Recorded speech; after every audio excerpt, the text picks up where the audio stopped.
What's up, everybody? This is Whiskey in the Six. I'm Rob, doing a Gordon Macphail Connoisseurs Choice cask strength rundown today. So I got the Balblair 1993, the Aberfeldy 1993, and the Mortlach 1987. This Balblair right here is 51.6%. It was, like I said, distilled in 1993 and bottled in February of 2018. This one here is 58.7%. It is also bottled in February of 2018, and then this one was bottled in July of 2018. So these are all the 2018 releases for Gordon Macphail. Gordon Macphail decided to do a whole bunch of cask strength Connoisseurs Choice whiskeys for 2018. There's a big list if you go onto their website.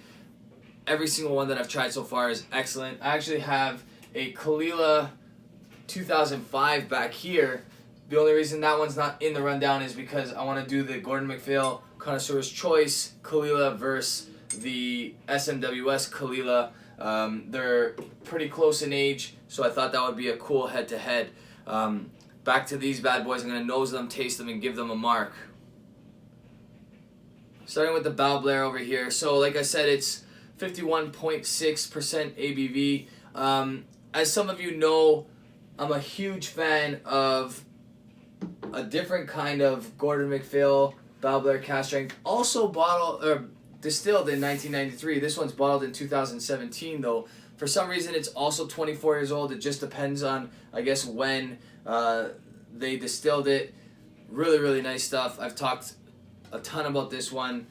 This one's pretty much long gone now. There's very few left, if any. That one was 49.6%. I was hoping this one would be as good. At first I wasn't as impressed with this one, but it definitely got better as it went along. I'm going to let you know what I think about it now, officially giving all three of these a mark today. Nose is beautiful, a lot of dark fruit.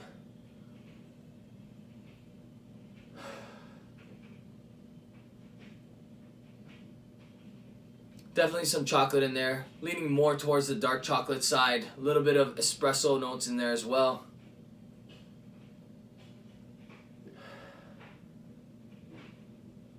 Some dried figs maybe. Also maybe some dried prunes. Really nice though. On the nose for the Aberfeldy.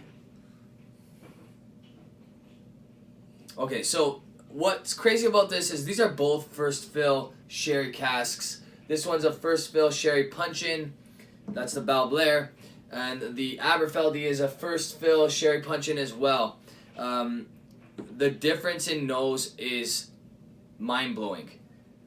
Obviously, it's the distillery that caused the difference in nose, but I've never had an Aberfeldy that smelled like this. This one smells like salted honey drizzled over like a dark chocolate. Man, I love the nose on this just because it's so unique.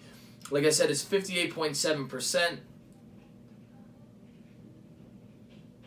There are some dark cooked down fruits like dessert type notes on this one, but definitely all day with that salted honey and a little bit of that dark chocolate. Because you get this like espresso bitter chocolate note on the nose, but it's made sweet by like a honey caramelized type note, and then there's definitely this whole whack of brininess to the nose, which is really impressive. Beautiful nose on this one. I love it. And it's just so unique, like I said.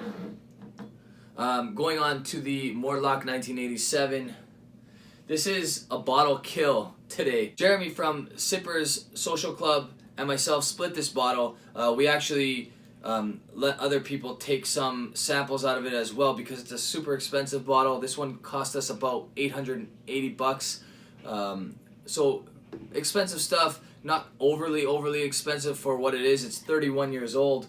54% on the dot, and there was only 200 bottles ever made of this stuff. So here we go on the nose. Man, Just incredible. So all three of these have been opening up for an hour. I let them sit for an hour just because this is my last opportunity with this whiskey. I wanted to get the utmost oxidization or whatever. Just let it breathe as much as I possibly can. Wow. So there's this beautiful buttery chocolate. Like a charcoal barrel smoke. It's not necessarily peated. I don't know if this is peated at all, to be honest with you, but there's this smoky note to it that can only be equated to like wood char. It's definitely oaky, but like a beautiful type of oakiness. Man, it is super depressing that that's all I have left of this stuff. This is one of those whiskeys you guys can nose forever. It's beautiful. It's not fair that I'm putting this Mortlach up against these two very, very good whiskeys as well. So when I mark them, maybe put these ones head to head and know that this one is in a league of its own. Gordon Macphail chose these stubbier, shorter bottles for their older stuff in the Connoisseurs Choice range. There's also a range above these ones that have these beautiful decanters that are around the same size as this, but just the glasswork is incredible. But I really, really like the bottle choice for the Connoisseur's Choice, the higher end ones. All right, I'm gonna go back over here to the palate. I do have some water here. Okay, on the palate for the Balblair.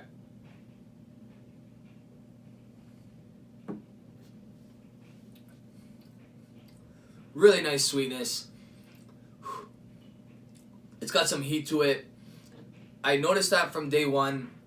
Despite being the lowest of ABV out of the three of these, it's 51.6%. It drinks a lot hotter than that old Balblair that I had. That doesn't mean that it's not good whiskey. It's still very, very nice. Still has a beautiful sweet chocolate note on the tail end. It's just there is a bit of heat to this one. So I will add some water right now. But really, really nice. A lot of chocolate, a little bit of those dried prunes that I mentioned earlier. Okay, drop of water should do nicely for this one. I'm also going to take a sip of this water just so I cleanse the palate. Moving on to the Aberfeldy. So keep in mind these are both 24 years old, pretty much distilled and bottled at almost the exact same time. Wow, I love that briny note on this. It's incredible. Okay, on the palate.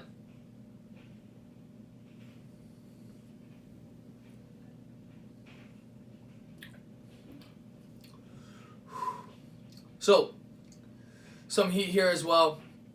You get a lot of that honeyed saltiness that I described earlier. Absolutely beautiful. I love it. You don't need a lot of water with this one. There is a little bit of heat, but not as much as the Balblair. This one was actually less than the Balblair, probably based on reputation. Not too many people know about Aberfeldy. Not too many people buy cask strength Aberfeldy. Whereas Balblair has made a name for itself in the last little while, especially through Gordon Macphail. Gordon Macphail pops out some incredible Balblair expressions. But this Aberfeldy, man, it's delicious. I'm not going to go in for another sip because I want to keep this even. But I'm still tasting it. That brininess definitely carries through on the palate. Just a little bit of water here. I'm going to let that sit. Alright, moving on to the Mortlach. So, don't know if I'm going to add too much water to this one. Just based on color, it's a lot darker than these guys. These guys are about the same. The Balblair and the Aberfeldy. Okay, maybe not a lot darker. It does look darker in the bottle. But there is a couple shades more on the Mortlach than the Balblair. And probably even more than the Aberfeldy. Which is kind of weird because out of the three, this is the only one in a refill sherry hogshead. Someone made the joke that The refill was literally after 2 weeks of being aged in that barrel. So we're not sure, obviously, how long whiskey was sitting in this barrel before the Mortlach was moved into it, but that color is incredible for a refill. Man, that nose is incredible. There might be a touch of peat in here, maybe like the smallest amount of peat. On the palate.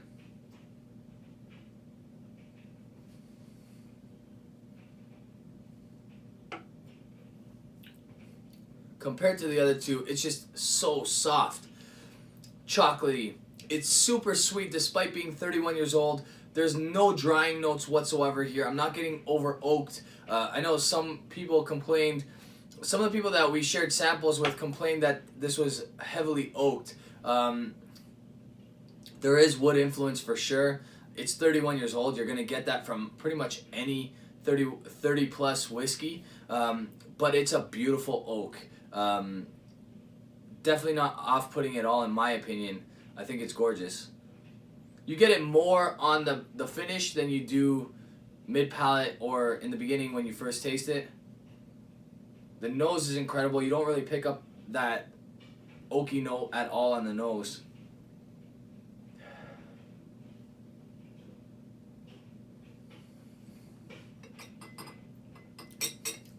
Honestly, I don't really want to add water to this, just because you don't have to. It drinks almost perfect without. I'm going to add a drop just for the sake of the review. So know that I love you guys, because normally I wouldn't be doing this.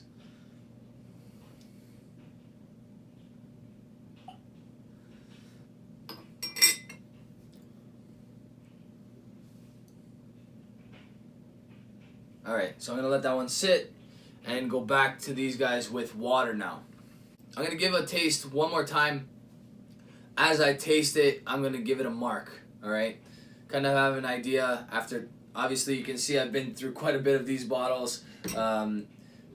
So I have a very good idea of what I would like to mark them at. So with a little bit of water, the Balblair. A little more oak on the nose now, actually. Still sweet. A little bit of chocolate.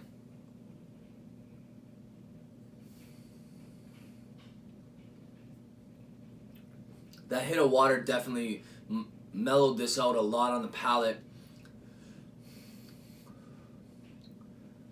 Got a nice amount of chocolate, some red fruits. I'm thinking like raspberry jam.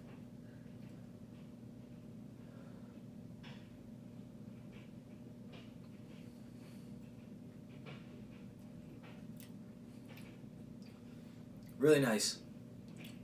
This one's about $400, maybe $350, maybe a little bit less depending on if you're friends with the store owner or whatever else. But you're looking at between $300 and $400 for this Balblair here. Is it worth it? I don't think so. I think I've had better Gordon Macphail whiskeys that are lower in price.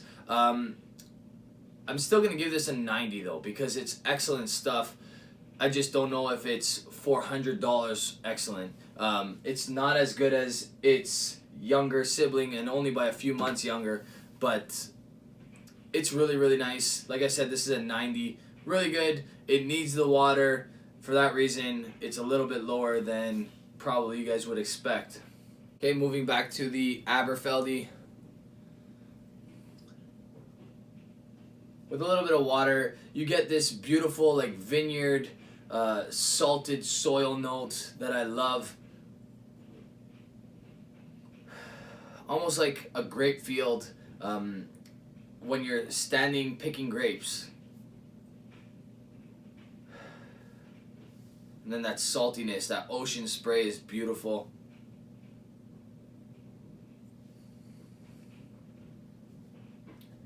Definitely continue with that grape note on the palate. Just beautiful. Saltiness. Red grapes for sure. Or purple grapes.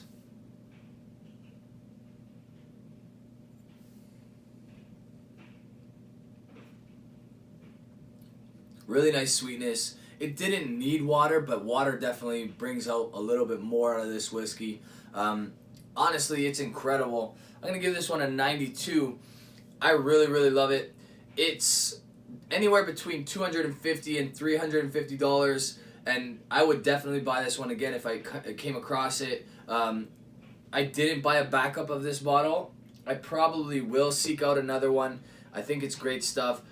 As far as investment purposes, unless it's a really high-end Gordon Macphail like the one over here, you're not going to get a huge kickback on value with the Gordon Macphails. They don't tend to go up as much as the standard expressions of these whiskeys. Obviously, if you had a standard Macallan versus a Gordon Macphail Macallan, the standard Macallan is usually going to go for a lot more. Obviously, that depends on quality as well. This is worth getting a second bottle just to drink, in my opinion. So, like I said, that's a 92. Could even go up as high as a 93. I love that whiskey. I think it's super unique, something I've never really experienced before. The brininess, the salted honey note, I just love it. All right, so like I said, 92 for sure.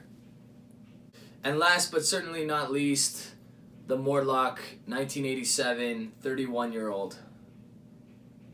With a little bit of water. It does smell a little bit like a barbecued peat now. It's very, very mild, very, very soft. If you're not a peat lover, you probably won't even notice that there's peat in this, but there is a touch of smoke. And it might not actually be peat. It could just be a heavily charred barrel, in my opinion. That could explain why the color is so dark, maybe just because the barrel was so heavily charred.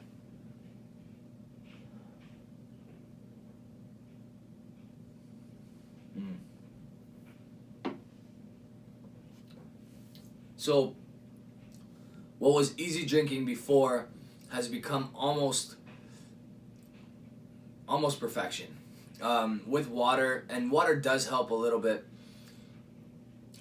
You're getting all these incredible chocolate notes and gunpowder smoke, which I love. I think it's definitely a quality that I wouldn't take away from this whiskey. You do get some oaky notes on the back end, but they're pleasant oaky notes. They're not overwhelming. They don't off-put in any way. Wow. Really, really nice stuff. Yeah. Man. I've been going back and forth as to what I'm going to give this. A lot of people ask me, is this your favorite whiskey ever? It's definitely up there. If I had to absolutely say what's my favorite whiskey of all time, it's probably this one. It's probably this one or the Glengoyne 30. And there's a few others that are out there that are really, really incredible. Obviously, this one's incredible too, the Aberfeldy, but this one's just something special.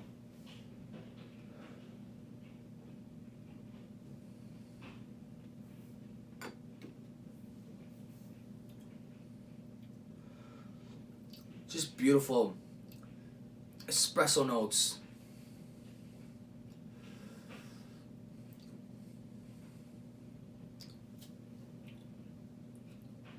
Chocolate. It's sweet. It's surprisingly sweet for 31 years old. The oakiness does not take away from that sweetness at all.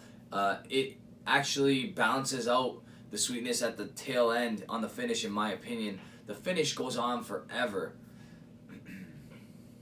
I'm still tasting it. On the finish, you do get more oak than some of the other flavors, but I have no problem with that. I think that's a great quality. Still tasting it. Man.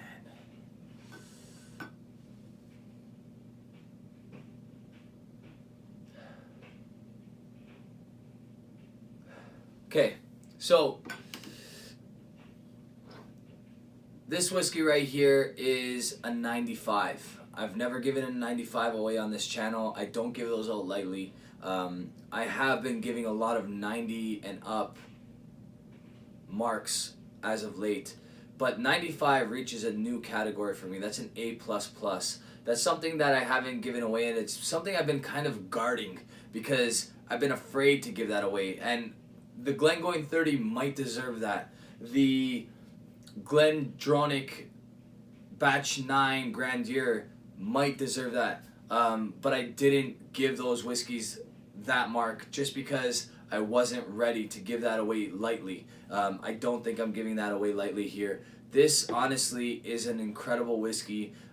If you take everything into consideration, you're getting a 31-year-old whiskey that probably would cost $5,000 or more from the distillery. So the fact that this costs under $1,000 is actually an incredible deal in my opinion. Then you're talking just incredible juice. When this bottle was full, the bottle was not transparent. You couldn't see through it. It was completely dark. Looked like a sherry bomb. And it really is. It's great from start to finish. I'm really, really happy with this whiskey. I'm super happy that I got a backup bottle of this. I considered selling this bottle, but I don't think that there's a price that would be worth getting rid of this, because I'm a strong believer that you can spend $2,000 on a whiskey and get a whiskey for $200 or $300 that's just as good as that $2,000 whiskey. So even selling this for $2,000 might not be worth it to me, because I don't think I'd be able to find something for $2,000 that's just as good as this. All right. There are a few other Gordon Macphail Connoisseurs Choice in this category, the 1980s category, that I'm really hunting down and hoping to get. One of them being the Linkwood 1984. So if anybody knows of where I can get one of those, let me know. But this is incredible stuff. It deserves the extra time I'm taking on this video. It deserves all the extra bragging that I'm doing when it comes to this bottle. If you watched Jeremy's Whiskey of the Year video, he talks about this being probably the best whiskey he's ever tried as well. We're in agreement. It's incredible stuff. I really, really love it. So that's a 95 for me. That's the highest mark I've ever given. I don't know if I'll ever give another whiskey that mark. I hope I will. I hope I'll give a whiskey one day a 99. I don't know if that's ever going to happen. There are obviously some flaws to this whiskey. That brings it down 5%. I've never had a perfect whiskey. I don't know if that exists. This is as close as I've gotten so far in this journey. So 95%, that's an A++ for me. If you guys like this video, hit the thumbs up. If you really like the video, hit the bell. You guys can subscribe if you haven't already. You guys can follow me on Instagram, Twitter, Facebook, and you guys can also support the channel on Patreon. Cheers.